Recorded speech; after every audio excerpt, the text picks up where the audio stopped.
afternoon, everybody. If any of you are new, my name is Randy Mayeau. We're here to talk about whatever's in the news. And we all know the only story worth talking about is the Cowboys lost their first preseason game. It wasn't all that important. It's a preseason game. They didn't have the first string playing. But, you know, we need a deep bench. So they needed to be better. So the Cowboys did not win their first preseason game. All right, so that's the first story, is the Cowboys lost. All right, the second story is that Tim Tebow ran a touchdown in his preseason game last night. It was in the fourth quarter. The game was already won by his team before he got in, but the tweets and the article said that was the most important fourth quarter preseason football in history. For fourth quarter preseason touchdown in history, because he's so popular. So anyway, I just thought I'd say that. And then I just want to say something about Jason Day and Jordan Spieth. Okay. Now, Jordan Spieth is now the #1 golfer in the world. He would be glad to go back to #2 if he could have won yesterday's tournament. He came in second, and after he came in second and Jason Day won, Jason Day is 27 years old, and Jordan Spieth is about 12. He's, what is he, 21 or 22? 22. So anyway, Jason Day won, and Jordan Spieth in the interview afterwards said that Jason Day put on a clinic on the drive shots. And he was a gracious loser, but he clearly had wanted to win. And so you've got two young men, and this is kind of hard to believe, but we may be looking at them competing for quite a few years. So that would be kind of exciting. Have any of you ever shopped at the Container Store? Sure. The CEO of the Container Store is a man named Kip Tyndall. He basically co-founded it with the Boone family, but he's the CEO at the moment. And he has a book that he wrote last year in 2014 called Uncontainable, about the Container Store. And he says, our philosophy is hiring one great person equals hiring 3 good people. One great equals 3 good. Greetings. And so what he said was, and he wrote this last year, which if you know Jordan Spieth, he hadn't had his big wins yet. He said, for example, if we could hire one Jordan Spieth, it would be worth any other 3 golfers you name. So he said that a year ago, before Jordan Spieth was Jordan Spieth. So that's kind of exciting. Okay, so we've talked about football, golf. The Rangers are not great, but they are a game and a half out of making the playoffs as a wild card team. They might pull this off. We'll see. Okay, that's my sports stories. There were 2 fights in the last 10 days at the Dallas Cowboys training camp between players. I don't know what to make of that, but 2 fights between players at the training camp. Have I ever told you all the story about Roger Staubach and Clint Longley? Oh man. Do you know this story, Bob? All right. Clint Longley, anybody remember the Mad Bomber on Thanksgiving Day throwing a bunch of touchdown passes? Clint Longley thought he should take over the starting quarterback job from Roger Staubach. Not a smart thought. And one day, true story, Roger Staubach in the dressing room was taking his shoulder pads off, and his eyes were covered by the shoulder pads, and Clint Longley sucker punched him. Hit him in the face with his eyes hidden.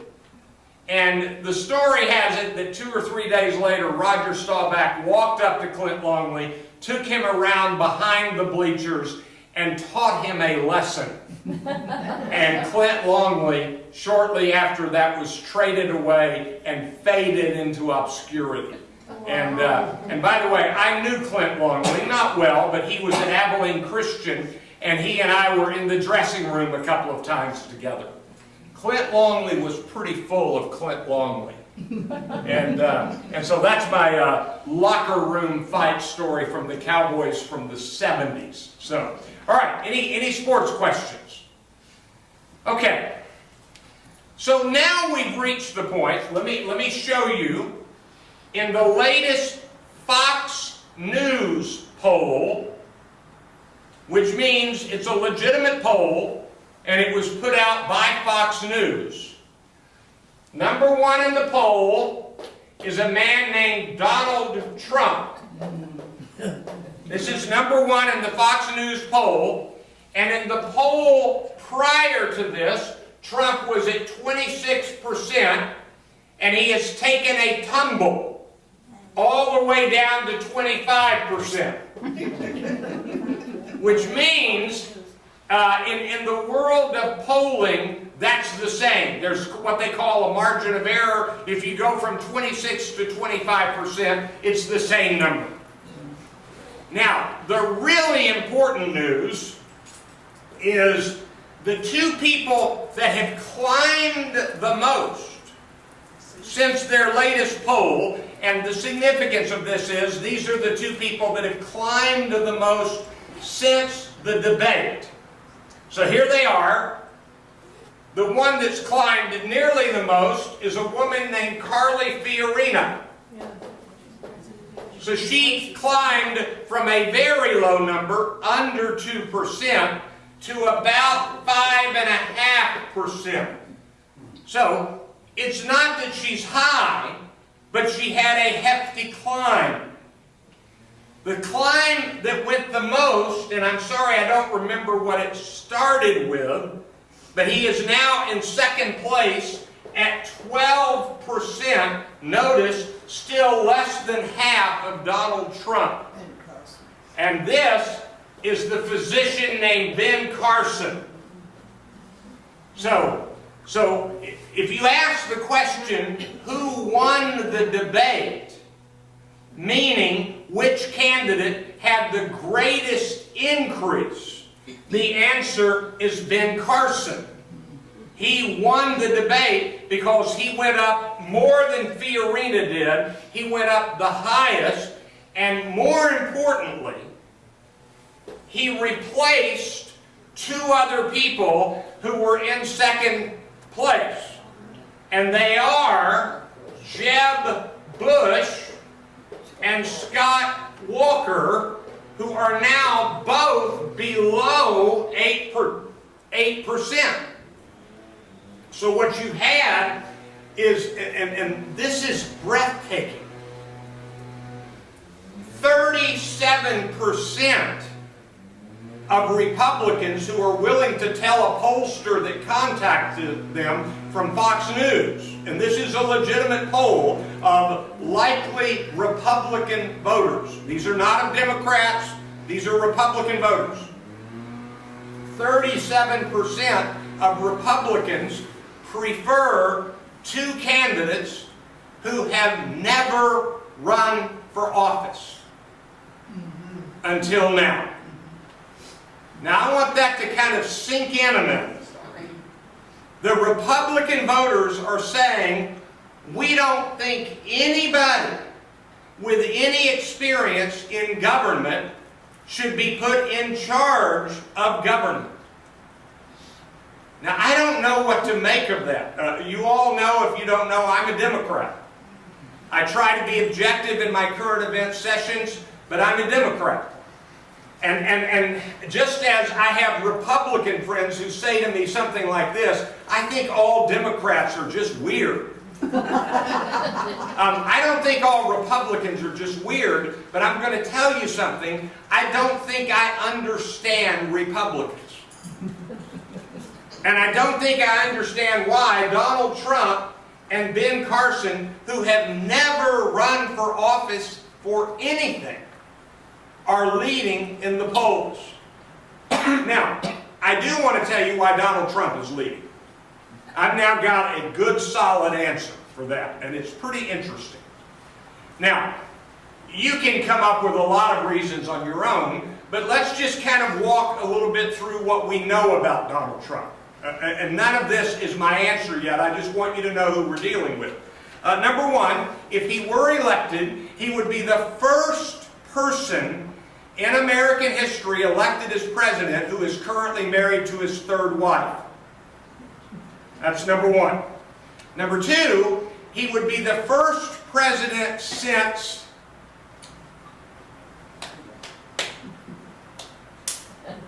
I'm sorry, I don't remember. One of the first 5 presidents. I just don't remember which one. He would be the first president since one of the first 5 presidents to be married to a woman who was not born in the United States. If you don't know anything about his wife, number one, she is dramatically younger than he is. In the real world, if he wasn't running for president, we would call his wife a, quote, trophy wife. She is a former supermodel. She is the only, if he's elected, she will be the only first lady in the history of the United States who has intentionally posed nude for a publication. Now that's a fact. That's not in dispute. She speaks with, for lack of better terminology, an Eastern European accent. And so, I mean, if I had told you this 20 years ago, that a man would be leading in the polls whose wife was born in an Eastern Bloc country, does not speak English with an American accent, and has posed nude, I think you would be surprised at that 20 years ago. I think. By the way, none of that means that I think she's dumb. Everything I've read about her, she's smart and she's sharp. And in today's world, supermodels are conglomerations. They are very talented, some of them. And they've made a lot of money, not just with their looks, but with their business acumen. So, Cindy Crawford comes to mind, for example. So anyway, that's the next thing about Trump. The next thing about Trump is, not only does he not have a 14-point policy plan, he's not going to have one. He said, and these are his words, and I heard him say this on the drive over here today. He said, it is a mistake for a presidential candidate to have a 14-point policy plan. Once you start negotiating, you throw it all out. You don't know what the policy is going to be until you come up with the plan during the negotiation. Pretty interesting. Pretty interesting. So, that's the background. Here's why Donald Trump is leading the polls. I teach speech. I speak. And basically every speaker is this kind of speaker. I'm going to do it the way I do for my college students. I'm going to overdo this dramatically. Are you ready? Here we go. Here's number one.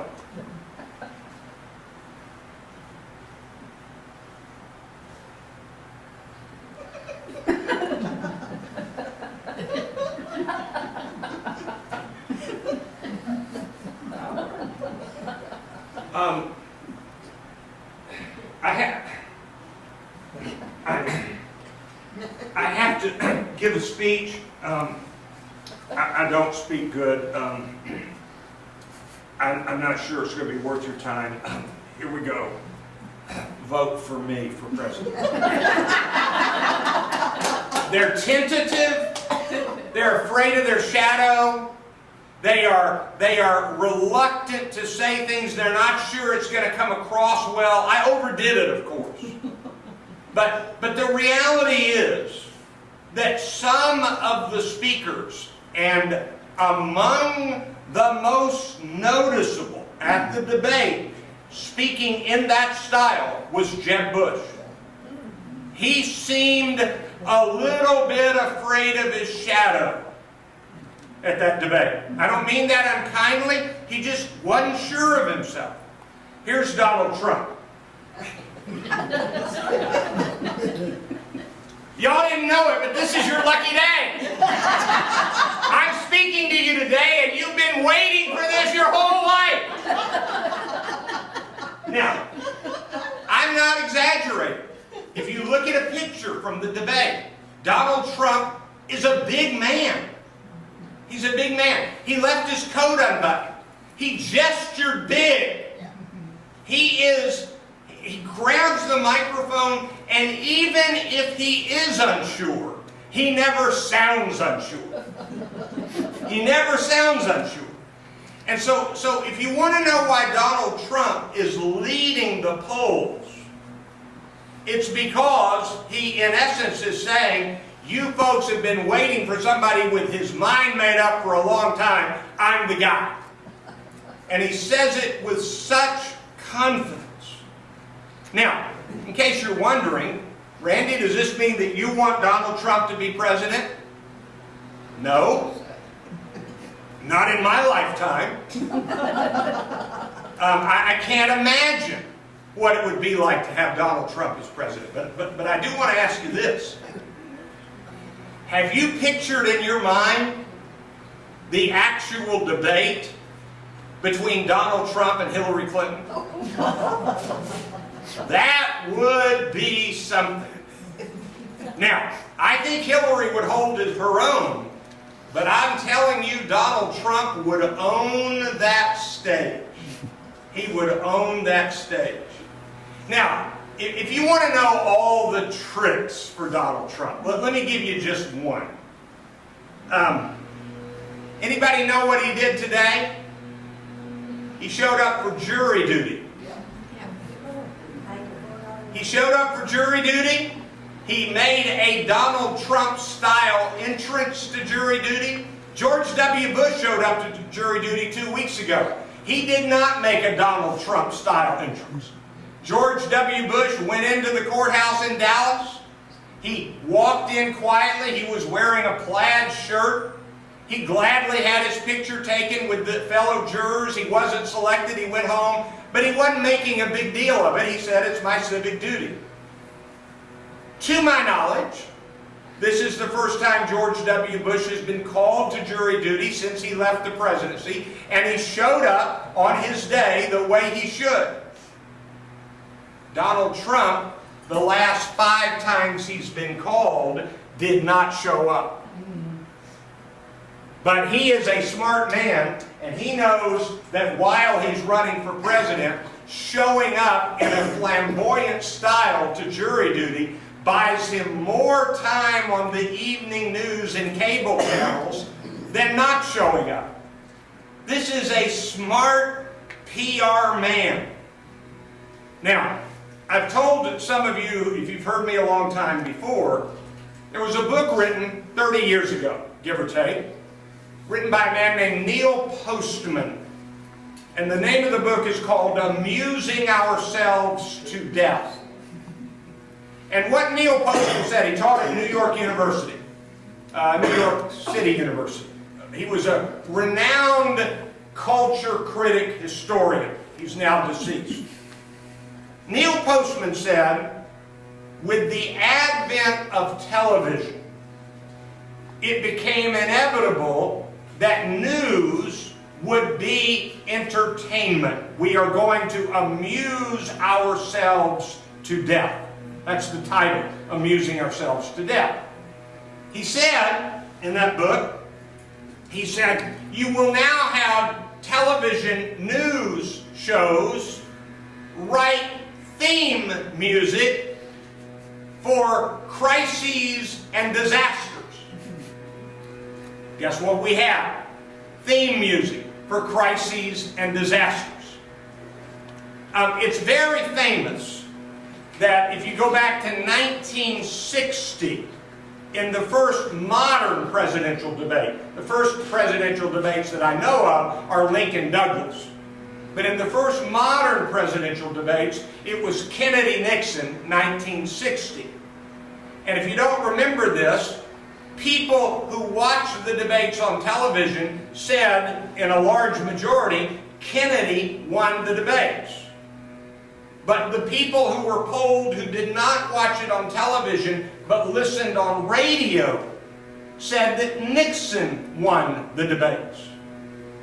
Why did Kennedy win the debates on television? He was more handsome. He didn't have a 5 o'clock shadow. He looked better. And he's wittier. He was more amusing, entertaining. When people listened and couldn't watch, they said Nixon had more substance and Nixon won the debates. Isn't that interesting? So, when you think about all of the pieces of that puzzle, we live in an era when you want entertainment value, amusement value, somebody who's good. Anybody in here a fan, I hesitate to tell you this, a fan of professional wrestling? My grandfather was a fan of professional wrestling, and I've watched it in his memory all my life. But we would watch wrestling as a kid, and then I watched it in his memory later. And it turns out that the professional wrestlers who were the champions and the good ones prior to television disappeared and were replaced by people who were decent wrestlers but were better at interviewing on television. In other words, wrestling became a television entertainment rather than a live entertainment. Isn't that interesting? So you put all that together and name anybody running for president who can compete with Donald Trump on television. There's not a one. There's not a Republican who can. There's not a Democrat who can. And we are at the television stage. And the biggest event so far, with an audience of 24 million, which would not have shown up to watch if Trump hadn't been in it. Trump was in the debate, 24 million watched. Trump did just fine. Now, remember all the experts who said Trump lost the debate? No, he didn't. No, he didn't. He didn't lose the debate. Oh, admittedly, Ben Carson went up a little and Fiorina went up, but notice that Jeb Bush went down, Scott Walker went down.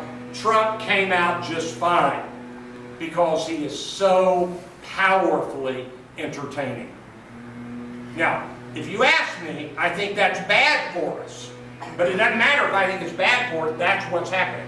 He went to Wharton, didn't he? He graduated from Wharton. You haven't heard that from him, have you? I heard it from, I don't know. You've heard it from him. He graduated from the Wharton School of Business, and he has said on multiple occasions, I graduated from the best business school in the country. I was one of the best students at the best business school in the country. He's very good at his own PR. Did he graduate from Yes, he did graduate from Wharton. That's what Yeah. So he knows his stuff from there. Okay. So anyway, that's where we stand politically. Now at this point, you're asking me what's actually going to happen. Let me tell you what's changed in the last week. Now, let me explain what I mean when I say changed. Every article I read 10 days ago and before said Donald Trump is going to flame out. Every article said Donald Trump won't really win the nomination. Every article said Donald Trump is going to implode. In the last 5 days, responsible pundit writers on the left and on the right have been writing articles that say, you know what, folks? We might ought to get used to this. Donald Trump might actually stay around a long time.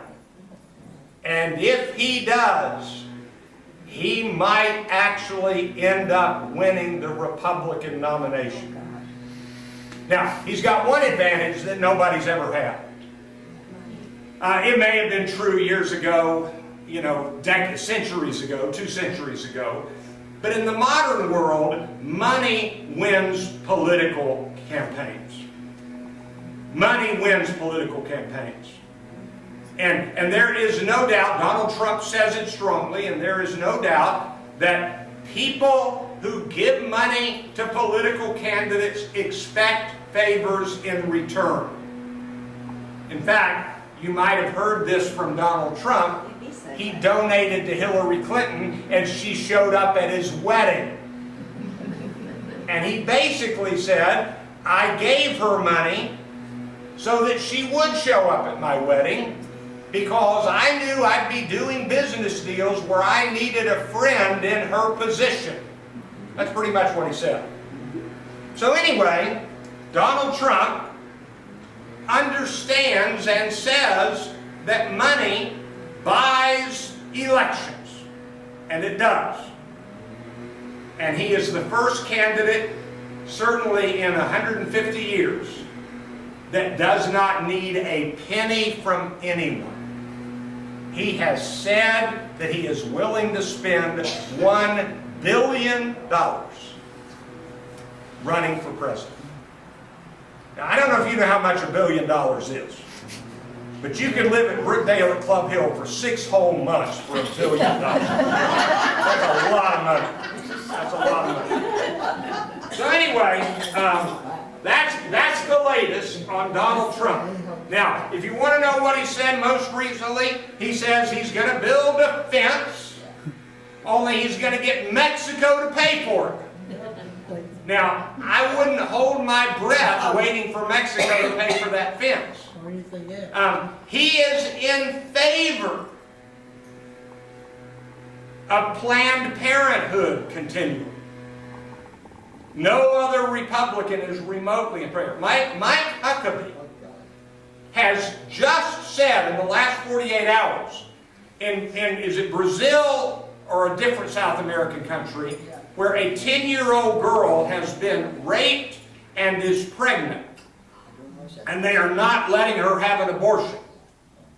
And Mike Huckabee has stated that he is in favor of not letting the 10-year-old girl get an abortion. Well, Donald Trump would be in favor of that girl getting an abortion. He doesn't hold the traditional conservative Republican stances on everything, but he does hold the most important current conservative Republican stance. Does anybody know what it is? Immigration. He doesn't like Obama. He badmouths President Obama. And at the moment, in current Republican circles, that is the ultimate litmus test. And I don't mean that unkindly, that's just the reality. When the American people understand and know what you said about his wife, watch the poll. Okay? Here's what he said. He said, when the American people discover and recognize what I just said about Donald Trump's wife, he said, watch the polls. I want you to know that I understand that comment, but I think you're wrong. The men will say, I wish I could have a wife like that. I mean, it's not an uncommon experience for an American wealthy businessman to have a trophy wife and be admired for it. If anybody thinks I'm applauding it, I am not applauding it. But that is the reality of our culture. And if we were to go down a long list of both Republicans and Democrats who have younger wives who are quite attractive, who are pretty influential. I mean, you see, some of them, they did it long enough ago that we forget it. But I can tell you some current Republicans in positions of responsibility and visibility that marry much younger wives. Let's not forget that the Speaker of the House of Representatives twice divorced a current wife for a younger, more attractive wife. His name was Newt Gingrich. And he did it twice. He's on his third wife. So I want you to know that I hear you, but I'm not sure I agree with you. Well, let's So see. it will be interesting to see. Okay, Number 3 is Ted Cruz. you're exactly right. Ted Cruz did in fact go up, not as much as Ben Carson, but he did go up, and Ted Cruz is the only Republican candidate who is unashamedly, unreservedly praising Donald Trump.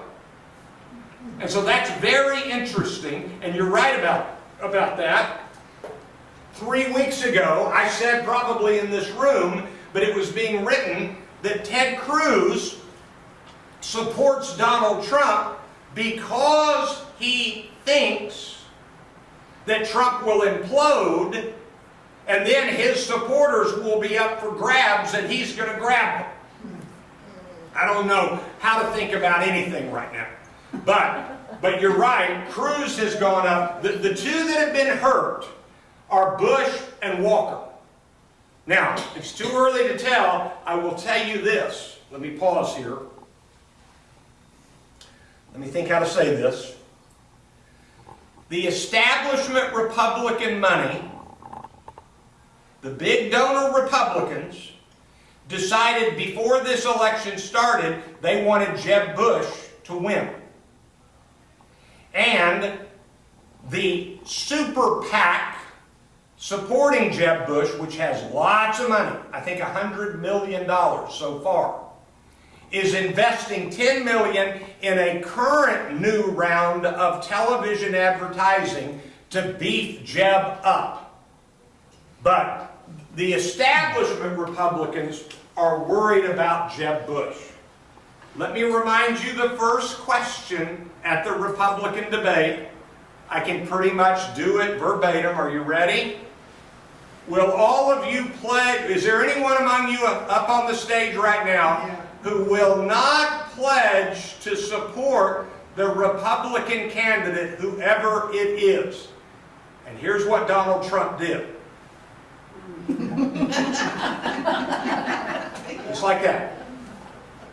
Just like that. He's not going to pledge to support the Republican candidate. And so there are plenty of people who are very worried that if Trump doesn't get the nomination, he'll run as a third-party candidate, which will be very, very bad for the Republican candidate. So, okay, any other questions about Donald Trump? All right, let's go to the next subject.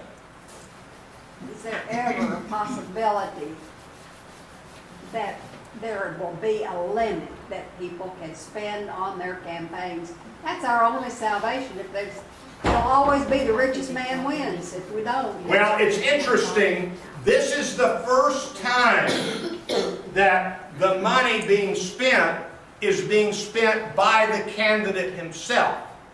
And in the last few elections, it was money raised by the candidate.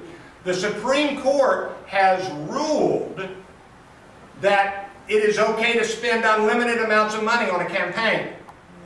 Even if the Supreme, which the Republicans fully backed that. Fully backed that. If the Congress and Washington decided to start limiting the spending, I don't believe they could possibly limit somebody who's running for office and spending his or her own money. That's freedom of speech. The dispute is that the Supreme Court found that if Exxon wants to spend a fortune, that that's freedom of speech. That a corporation is a person, which is a problem that I have. But that's where the legal stance is right now, that a corporation is a person. That was in a decision called Citizens United. But I don't think there is a constitutional way to limit what one person spends of their own money. I think that is covered by freedom of speech. By the way, I can't believe this. We've spent too much time on it. The latest Donald Trump specific proposal is to do away with citizenship at birth if the parents are not American citizens.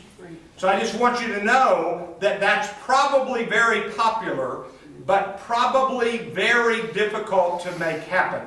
It would have to pass. That's a constitutional amendment It's not just a bill. It's not just an executive order. It's a constitutional amendment. It is protected in the Constitution in the 14th Amendment that a person born in this country is born a citizen. And so to change that, you would need 2/3 of the House, 2/3 of the Senate, and 3/4 of the state legislatures. And there hasn't been such a constitutional amendment passed in decades. That's not an easy thing to do. Okay, let's talk about something. Did you have something else, Bob? You were about right. Let's talk about something totally different that is a genuine problem. And it is a big problem. So let me back all the way up for a minute. A friend of mine just got back from Paris. And on a day trip, he went to Normandy. He took his family, he had his wife and his 3 children with him. He's a man of means, and he took them there. And he said his son is the historian buff and wanted to go to Normandy. And he said, we went, it was a day trip, we left at 7 in the morning, we got back 7 at night. He said, I've never seen anything like it. I will tell you that I've never been to Normandy, but it was something. So we were having lunch and we were talking about it, so I pulled out a quote from a book that I've read. I have it in my iPad. And I read to him what it took logistically to pull off D-Day. It was breathtaking.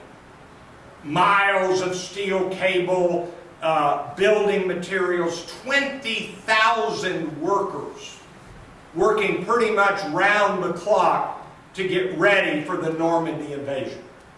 Forget the soldiers, we're talking about the workers. So we talked about that a while. And the lesson underneath this is this lesson. When you got something really big to do, it takes a lot of work by a lot of people with a lot of planning and a lot of organizational prowess. We have a new problem in this country, and it's not small. Maybe for the first time ever, we have too many wildfires to put out. This is not a minor problem. Basically, the western half of the United States has massive numbers, millions and millions of acres on fire. Fires are blazing. California is especially bad. Part of this is global warming. Whether you like global warming or not, we've never had this many fires at once. Part of this is drought. 2015 July is the hottest July ever recorded. And I can't draw a good chart, but let me see if I can show this to you. A few years ago, it was the hottest July on record, and then it came down some, and now it's higher. And this year, the year that was the highest, was what they call an El Nino year. We're not yet in an El Nino year. That's next year. And so El Nino has to do with the heat in the Pacific Ocean and the heat being pushed around by that. And so we are now hotter than in the last very big El Nino year.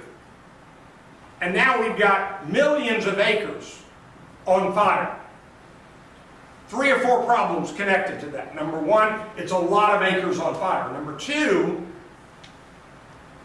when I was born, there were 152 million people living in the United States. Now there are 309 million.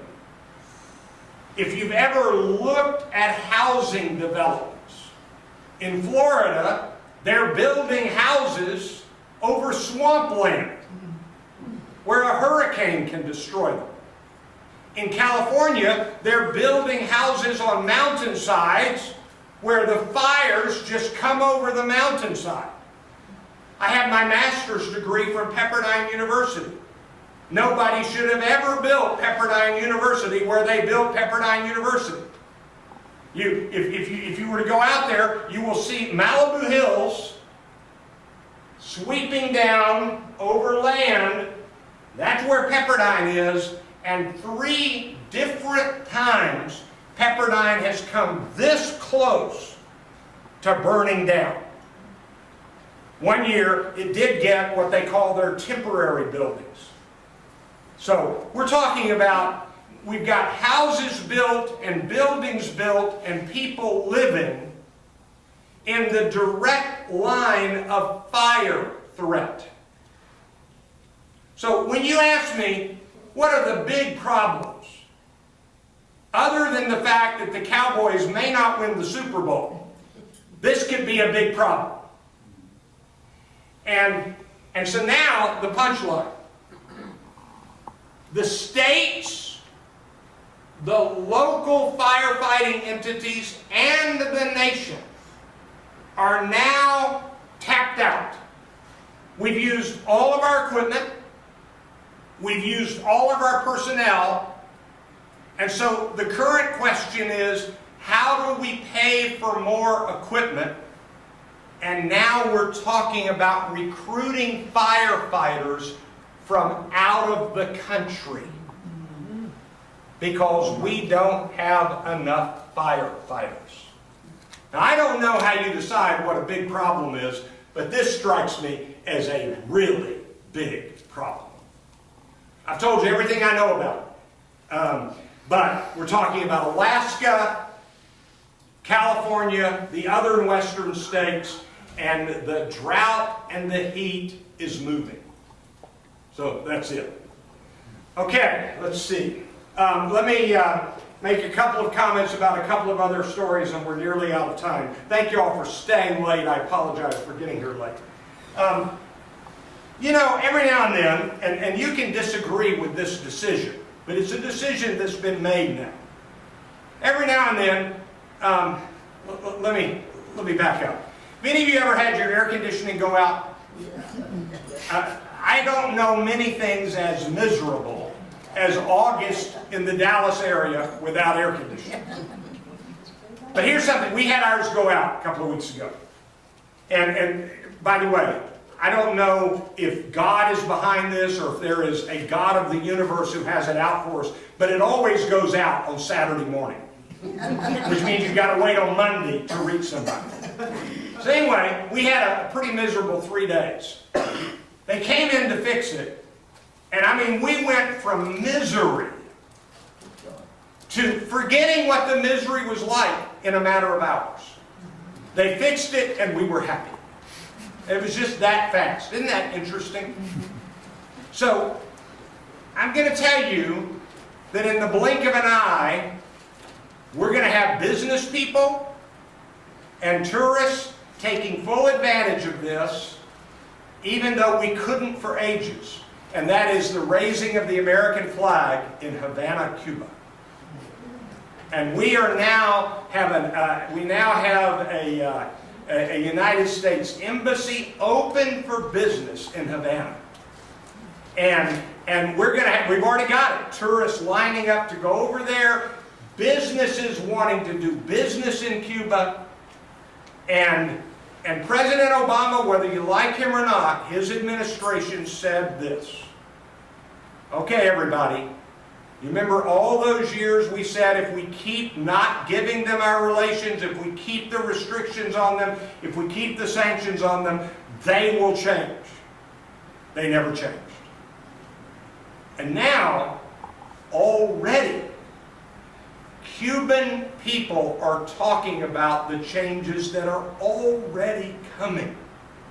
Are they a full democracy? Of course not. But they're going to be moving in a direction that will open up relationships. That's kind of interesting. So that's a big story. Cuba is now open for business. By the way, if you didn't see it, what a moving moment to see those retired Marines who had taken the flags down on the last day in 1960, I think it was. I think the revolution occurred New Year's Eve, 1959, 1960, the last day of 1959. So in 1960, we took our flag down, closed the embassy, and the Marines who were there to take it down handed the flag to the young Marines who raised the flag. It just chills thinking about it. So that was pretty major. Now, I didn't save enough time to talk at great length, at any length, about Iran. There is no news. We are waiting to see what Congress will do. I think I've told you this, but let me tell you what it is just to help you know. It is likely that Congress will say no. They will vote no to the agreement that has been reached by President Obama and Secretary of State John Kerry and the negotiators. It is likely they will say no. It's not a bill, it's a negotiated treaty in essence. They will likely say no. And then it will be sent to President Obama with the no vote, and he will overturn the no vote. He will veto it. And now it will be sent back to Congress. And now what does Congress do? And here's your clue that it will make it into a negotiated agreement. You're going to be surprised at this, but you have to listen carefully. Chuck Schumer has come out against the agreement. His own Jewish constituency in New York State demands that of him. But I probably said this to you a week ago, let me just repeat it. There are 3 people alive who would prefer to be on camera more than anybody else. Number 1 is Kim Kardashian. Number 2 is Donald Trump. And number 3 is Chuck Schumer.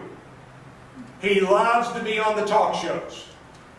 When he announced he was coming out against the agreement, he announced, "I will not be on the talk shows to explain my reasoning, and I will not lobby members of the Senate to agree with me." Here's your clue. Schumer gets to be against it because he knows his vote will not be needed to save it, and that way he's allowed to be against it to save his own position with his Jewish constituency without threatening the agreement. That's my reading of it. I came up to that conclusion. I've since read it for the last week. So that's what I think is happening. Well, that's current events for today, but we end with, okay, we got a question right here. What is your position on this Iran agreement, looking at the best possible move for our country? Yeah. My reading of the agreement, and yesterday, just to give you one thing that I did, I watched in full, I record it every week, for Reed Zakaria's program on CNN, and he gave his take on it, and then he interviewed the ambassador from Israel to the United States, who was totally against it. And I came away thinking, this is the best deal we can get. And the best article I've read, it was on the Atlantic website. This is pretty interesting. It says both sides are right. The United States, President Obama is right that this agreement has the best chance of stopping Iran from actually getting a nuclear weapon. Israel is right that it will give other things to Iran to make it more difficult in the region. So it's kind of a complex issue. There's no doubt that Iran hates Israel. I mean, there's no doubt about that. But if you ask me my position is we ought to approve this deal. Every expert that is not working with a constituency to vote for them has said it's the best negotiated deal we could have possibly gotten. So that's my view. I will see you next Monday. We've got another reading group next Wednesday, not this week, next week. And I'll see y'all then. Thank you very much, and thanks for being patient with my slight lateness.